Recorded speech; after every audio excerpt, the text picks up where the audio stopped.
Bismillahirrahmanirrahim. Lecture number 18.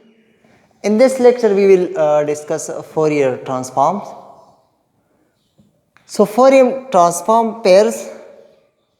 The Fourier integral is the source of three new integral transform. जिस तरह हम जानते हैं कि Fourier integral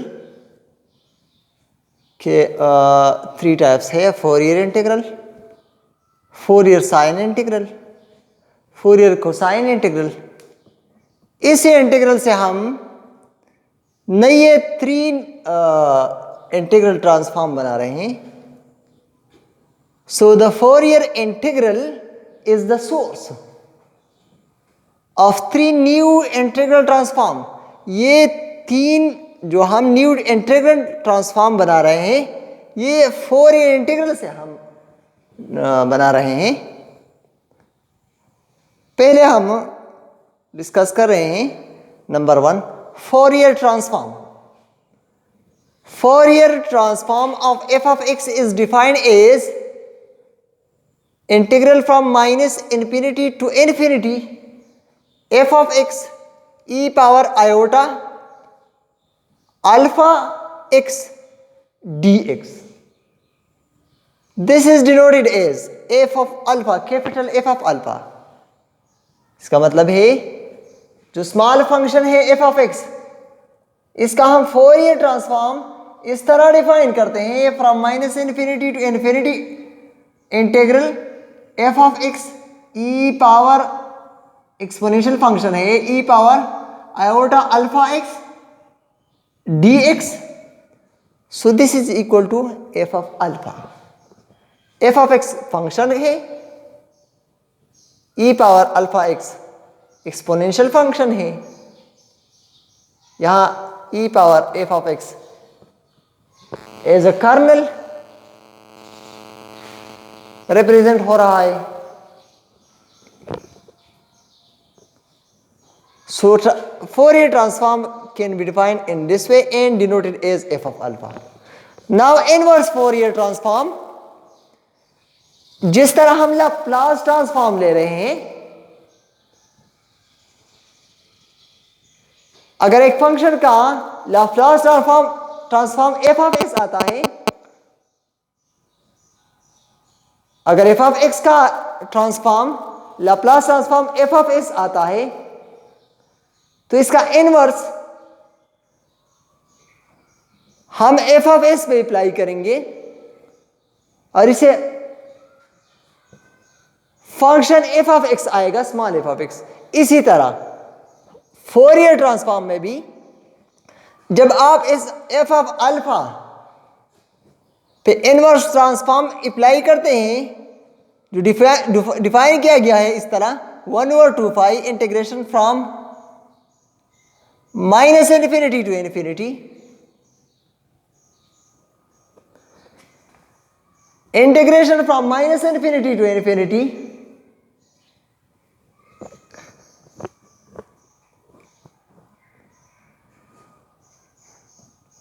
f of alpha e power minus iota alpha x d alpha। आप यहां note कर ले, हम यहां ले रहे हैं minus infinity to infinity integration, यहां भी इस तरह है, मगर यहां 1/2 है पैरामीटर और यहां 1 है। अब यहां स्मॉल f of x है, यहां f of अल्फा है, यहां e power iota x iota alpha x है और यहां माइनस आयोटा अल्फा x है। यहां हम ले रहे हैं, f of x देगा, फंक्शन देगा। यहां f of x से f of अल्फा दे रहा है और यहां f of अल्फा से f of x दे रहा है, तो ये एक दूसरे के इनवर्सेस है। Now we are going to define Fourier sine transform. Fourier sine transform of f of x is equal to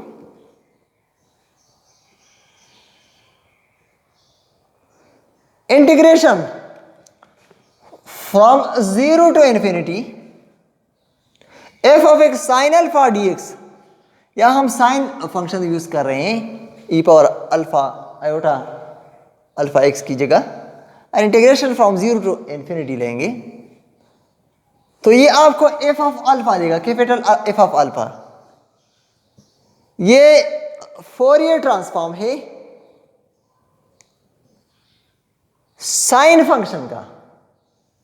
अब इसका इनवर्स आप यहां फोरियर साइन का इनवर्स अप्लाई करते हैं तो आपको 2/5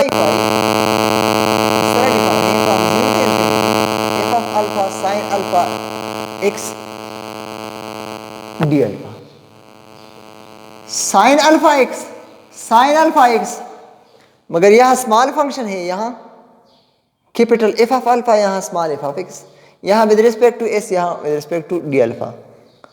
सो ये एफ ऑफ एक्स से एफ ऑफ अल्फा देगा और ये इसी तरह एफ ऑफ अल्फा से स्मॉल एफ ऑफ एक्स, ये भी दोनों साइन फोरियर ट्रांसफॉर्म है, एक दूसरे के इनवर्सेस हैं।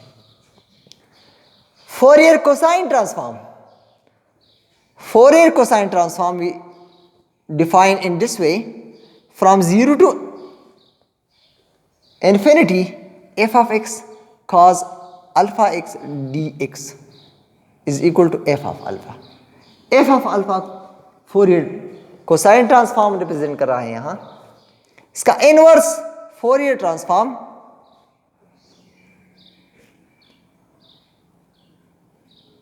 Inverse cosine Fourier transform, this is equal to 2/5 integration from 0 to अगर आप इसको इस तरह इंटीग्रेट करें तो इससे आपको फंक्शन एफ ऑफ एक्स मिलेगा। ये एक दूसरे के इनवर्सेस हैं।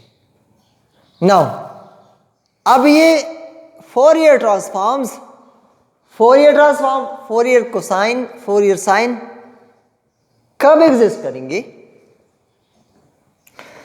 Existence, the conditions under which Fourier transform of F of x, Fourier sine transform of F of x and Fourier cosine transform of F of x exist are more stringent than those of Laplace। इसका मतलब है कि इन transforms का जो existence है इसके लिए conditions Laplace transform से स्ट्रांग होने चाहिए। फॉर एग्जांपल, लाप्लास ऑफ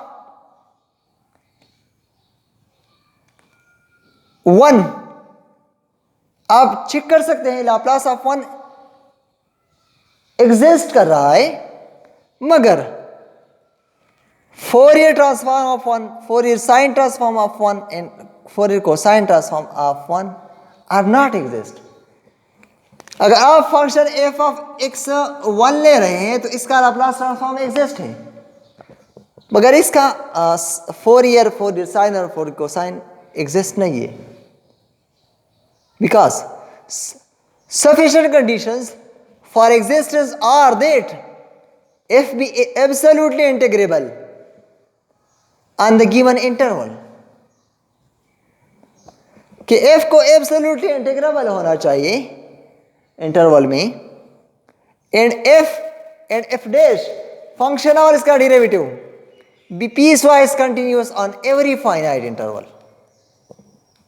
और जो फंक्शन और इसका डेरिवेटिव है वो पीसवाइज कंटिन्यूअस होने चाहिए गिवन इंटरवल में। सो इसलिए लाप्लास के मुकाबले में फोरियर ट्रांसफॉर्म के लिए कंडीशंस मोर स्ट्रांग होने चाहिए। So these are some definitions of Fourier transform. Thank you for watching.